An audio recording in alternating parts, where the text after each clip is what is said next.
Alrighty, so let's round it out. So I've been talking about my Batman collection, and this is the final piece of it. So let's get this one done. That's Batman and Mr. Freeze Sub-Zero. Not just Batman Sub-Zero. I guess Mr. Freeze gets top billing here also. And yeah, it is a Mr. Freeze movie, so I can sort of see why, but you don't usually see Batman sharing title role with the villains. Or whatnot. I mean, you don't see many Batman and Joker something else movies. It's a little strange turn. This was the second big DC animated film, kind of following not too long thereafter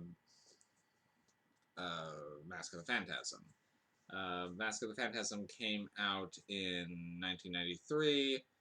Batman and Mr. Freeze Sub-Zero came out in 98, so it's 5 years later. And I'll be honest, I found this one a little forgettable. I mean, I watched all of this several months ago now, so it's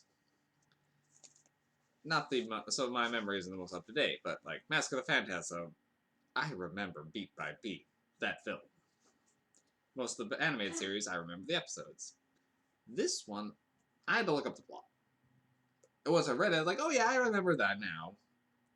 But it just feels like a long episode, or maybe a two-parter spread out a little bit. It doesn't feel like it needed to be theatrical. Mask of the Phantasm gives you some big backstory things, and it goes all in. You see the money on the screen. This one, it just felt like another episode. It's fine, but... And Mr. Freeze is a villain. I will say I do like Mr. Freeze. But he's a very one-note villain. So usually you can get his story done in 1 to 2 episodes. Because every time he comes back, it's always the same shtick of something's going off with his wife. Then Mr. Freeze, who was previously abandoning his life of crime, is now back at it again, trying to save his wife. And then lather repeat ad nauseum. I will say the animated series started doing some crazy things with his immortality and him just being ahead later. But I don't remember if that was in this or not also. It's been a while. And that part wasn't mentioned in my recap. So, this one. Mr. Freeze is chilling with his dead wife up in the Arctic. Now he's got a surrogate family of a little adopted Inuit kid and his polar bears. Submarine crashes in, cracks his wife containment thing, and now he needs to go to Gotham to get some some medical answers. Why Gotham? Because of Mr. Freeze, and I guess he knows some people there who could assist him with the surgeries she might need. But yep, she needs an organ transplant. So, how do you get an organ transplant? Well, she has a very rare blood type that Barbara Gordon just happens to share, so kidnap Batgirl and get ready to harvest her organs. And it pretty much just goes from there of Batman and Robin trying to get Barbara back, and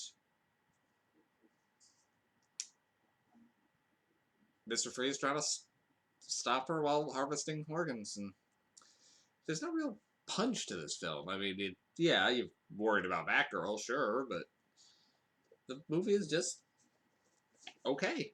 There's nothing really that jumps out at it. I mean, it's only a 70-minute film, so it doesn't really overstay its welcome. But Mask of the Phantasm, for example, is like 76 minutes, so it did more with only a little few more minutes. It's okay. It's fine. There's no real problems with it. It's just lackluster is the only issue I have. So I'm just gonna give it a 5 MacGuffins. It's definitely worth seeing. The animation's still good. The voice acting's still great. The music is still good. It ticks all the boxes, but if you're being a theatrical movie, you shouldn't be forgettable. especially if you're Batman. I think this one might have gone direct to video, but still, that's it. That's all it was. Bleh. So I don't even have too much more I can keep going on about this because I don't. It didn't stick with me enough to really nitpick it, and it didn't stick with me really enough to praise it. So it's okay. There we go. Batman and Mr. Freeze, Subzero. Sure.